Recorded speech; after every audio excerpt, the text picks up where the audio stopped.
আসসালামু আলাইকুম প্রিয় হাজিরিন, আজকে খুব সুন্দর একটা খবর তাবির করার জন্য আপনার কাছে আসলাম। তে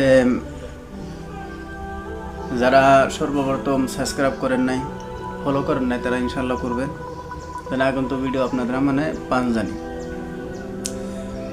তো কোনো মানুষ যদি স্বপ্নে আপনি দেখতেছেন যে কোনো মানুষ আপনাকে মানে মৃত মানুষ আপনাকে মানে ডাকতাইছে, তাহলে আর ব্যাখ্যা কি হতে পারে? মোহাম্মদ ইবনে সিরিন রহমতুল্লাহি আলাইহি দামাত বরকাতু আলিয়া তিনি বলছেন যে মৃত ব্যক্তি যদি আপনাকে ডাকে, সেটা আপনার মা হতে পারে, আপনার ভাই হতে পারে, অথবা আপনার ঘনিষ্ঠ কোনো মানুষ আপনার হতে পারে, অথবা আপনার মহব্বতের মানুষ আপনার হতে পারে।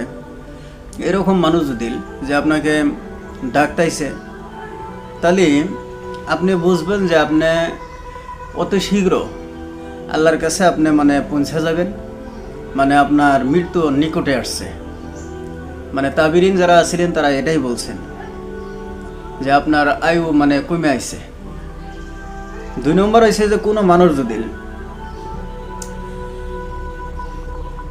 মানে মৃত্যু ব্যক্তি আপনার কাছে মানে খাবার চাইতেছে, চাহে আপনার মা অথবা ভাই অথবা আব্বা হোক, কাছের মানুষ হোক, তারা স্বপ্নের মাঝখানে এসে আপনার কাছে খাবার চাইতেছে, এরকম যদি আপনি স্বপ্নে দেখেন, তাহলে আপনি মনে করবেন যে তিনি মানে কোনো অসুবিধার মাঝখানে মানে তিনি আছে।